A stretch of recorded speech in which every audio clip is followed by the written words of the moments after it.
जी welcome back. तो नाजरीन हमारे साथ मौजूद हैं मैडम नजमा और साथ ही साथ मैडम फातिमा। तो हम इनसे पूछ रहे थे कि भाई आपके सुबह का आगाज़ कैसे हुआ, इन्होंने हमें तफसीलन बताया।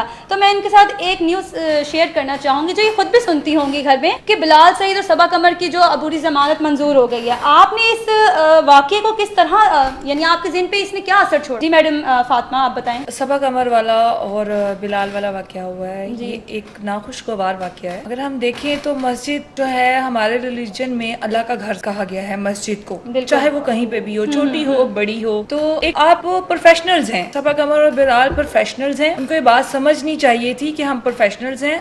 बात हुई है ये जो उन्होंने न्यूज़ आई है उनके बारे में, इसका मैं ये कहूँगी कि उन्हें ये सोचना चाहिए था कि आप एक मस्जिद में जा रहे हैं, वो एक कोई तफरीही मकाम नहीं है, अडल्ट हैं, आप मिच्योर हैं, ये आपकी अपनी होनी चाहिए थी कि आप अपनी विल होनी चाहिए थी कि आप कहते we should not do this, हमें ये नहीं करना चाहिए, हमें ये नहीं करना, because it's hurt everyone, not a single person, not a group of person, hurt everyone, because everyone in this country is Muslim and मुझे ये पता है कि नॉन मुस्लिम्स भी रिस्पेक्ट करते हैं मस्जिद की।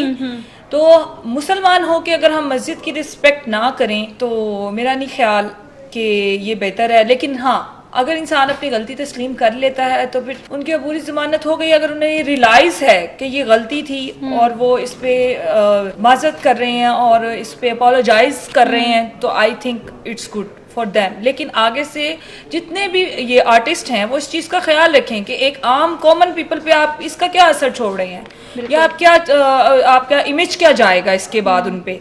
तो आप क्योंकि पॉपुलर लोग हैं और आप क्योंकि हर पर्सन आपकी पर्सनल लाइफ और प्रोफेशनल लाइफ दोनों पे उन्होंने नज़र रखी होती है, तो ये आपके इमेज के लिए, आप ही के इमेज के लिए बेहतर नहीं है। तो मैं मैडम नजमा से पूछना चाहूँगी कि आप देख रही हैं आजकल माशरे में क्या हालात चल रहे हैं। कभी आप देख लेती हैं कि कहीं चोरी हो गई है, डकैती हो गई है, तो आपके तक जब ये सुबह न्यूज़ आप सुनती हैं तो आपके ऊपर क्या तासुर, बहुत बुरा तासुर जाता है। तो आप क्या गाइड करती हैं अपने बच्चों को, क्या कहती हैं कि बच्चों आपने क्या एहतियाती तदबीर लेनी है, या आप लोगों ने उनको क्या गाइड किया हुआ है कि वो किस आइडिया से माशरे में चल रहे हैं? सबसे पहले तो उनको यही कहते हैं कि बेटे अगर थोड़ा भी है तो उसी में ही सब्र शुक्र करो।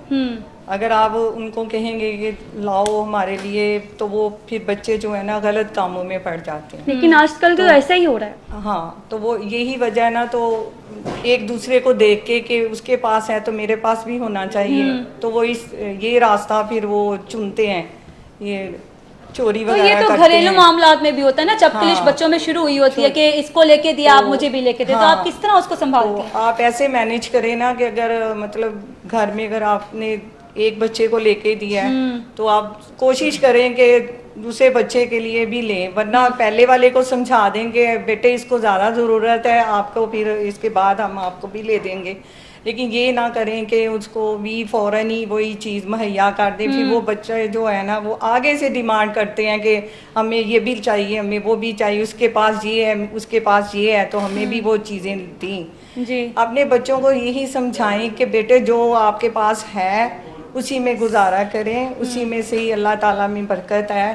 थोड़ा खा लो, अच्छा खा लो, लेकिन ये ना करो कि चोरी करो और लाओ। माएँ जो है वो क्या ना पूछती हैं बच्चों से, अगर वो कोई चीज़ लेके भी आते हैं ना घर में, तो माएँ ये पूछती नहीं है कि बेटे ये तेरे पास से कहाँ से आया है। जी, तो वो पूछना चाहिए माओं को कि बेटे तेरे पास तो ये चीज नहीं थी, हमने तो तुम्हें ये लेके नहीं दी, लेकिन ये तुम्हारे पास तो आई आपको नहीं कहाँ लगता से? फिर बच्चा ये सोचता है उस टाइम कि मेरे सर पे एक बर्डन सा आ गया या मुझे गिरफ्त में रखा जा रहा है? आप इस चीज को उस वक्त देखते कैसे हैं? अगर आप कोई बच्चा क्राइम जन्म ले रहे हैं बानो, इसी वजह से आप शुरू से बच्चों की तरबियत ही ऐसे करें कि आजाद ख्याल, जो जिस तरह के आजकल की जनरेशन बहुत आजाद ख्याल है, वो ये सोचती है कि भाई अगर मैंने कोई काम किया इसमें मैं कुछ गलत नहीं करी या कुछ गलत हुआ नहीं है तो मुझसे पूछा क्यों जा रहा है। आप इस चीज को कैसे देखते हैं घर में जब तरबियत का ये एलिमेंट, मैं इसीलिए बार बार पूछ रही हूँ कि वहीं से सब कुछ बाहर वो बच्चे जाके कर रहे हैं, तो ये तरबियती अमल जो होता है ये आप किस तरीके से नजरसानी करती हैं? अगर हम उनसे नहीं पूछेंगे तो वो फिर ज्यादा बढ़ता जाएगा ना,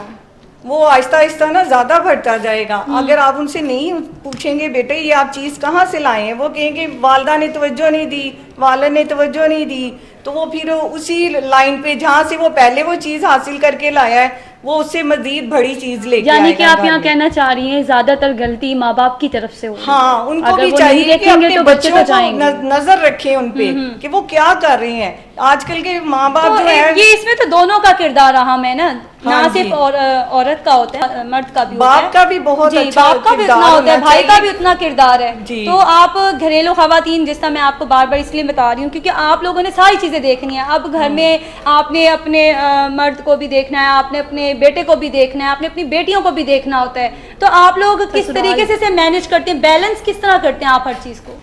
देखें, आदमी का काम है बाहर से कमा के लाना, ठीक है ना। जी, तो आजकल तो लेडीज भी कमा रही हैं, लेकिन उनके जो पीछे एक ज्वाइंट फैमिली होती है, उनमें अगर लोग रहते हैं तो वो बच्चों को देख लेते हैं। कोई बड़ा बूढ़ा होता है वो देख लेता है उतने टाइम में, तो वो ये हो जाता है मैनेज।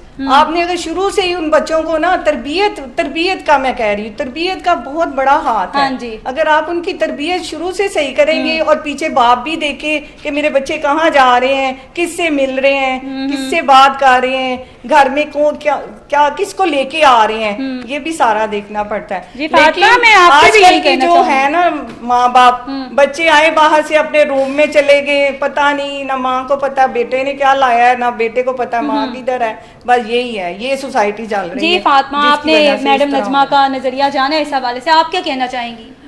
मैं आजकल की, क्योंकि मदर हूँ, आजकल के दौर की मदर हूँ, तो मैं आजकल की मुश्किलात फेस करती हूँ। मैं यही कहना चाहूँगी कि ये काफ़ी हद तक ये ठीक कह रही हैं, लेकिन मेरा एक और थोड़ा सा डिफरेंट पॉइंट ऑफ व्यू है इस सिचुएशन पे कि बच्चे जब घर से बाहर जाते हैं, मैं अब अपने बच्चों को समझा के भेजती हूँ।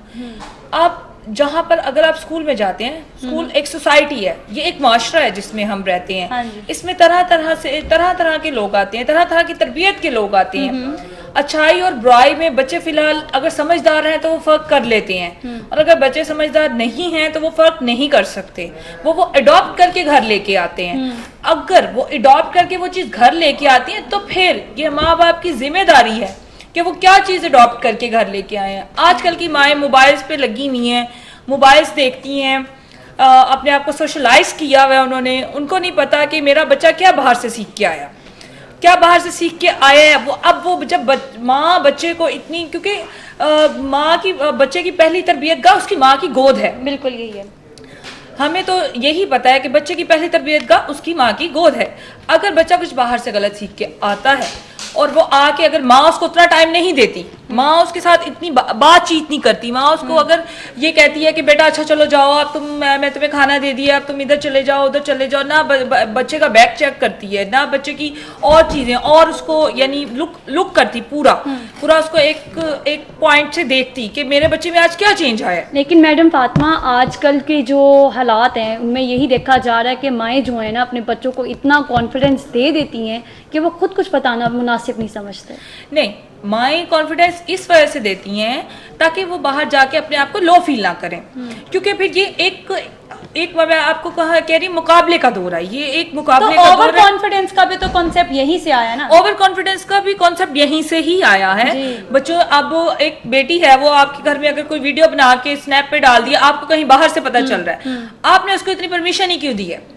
ठीक है, एक 11 साल की लड़की को कैसे पता कि एक गूगल अकाउंट बन जाता है? अब आप उसे सिखाएंगे, उसे बताएंगे, उसे अपना पासवर्ड देंगे। अगर आपने मोबाइल में पासवर्ड भी लगाया है, वो उसको आप खोल के देंगे और वो स्नैप डाल के लगा देती है, आपको कोई बाहर से तीसरा चौथा बंदा आके बता रहा है, तो इसमें फॉल्ट आपका है। आप अपने बच्चे को लुक आफ्टर नहीं कर रहे ना, आप उसको इतना टाइम दे पा रहे हैं। आप बच्चों को टाइम दें, बच्चों को स्पेस दें। आजकल आपने देखा बच्चे स्पोर्ट्स एक्टिविटी में जीरो हो चुकी हैं, बिल्कुल, क्योंकि वो मोबाइल लेके बैठे रहते हैं, उनकी आइज पे इतना इफेक्ट पड़ता है। बच्चे सिर्फ और सिर्फ गेम्स खेलते हैं बैठ के। वो उनको आप सारा दिन सारी रात बिठाए रखेंगे ना, तो वो गेम्स ही खेलेंगे उस पे।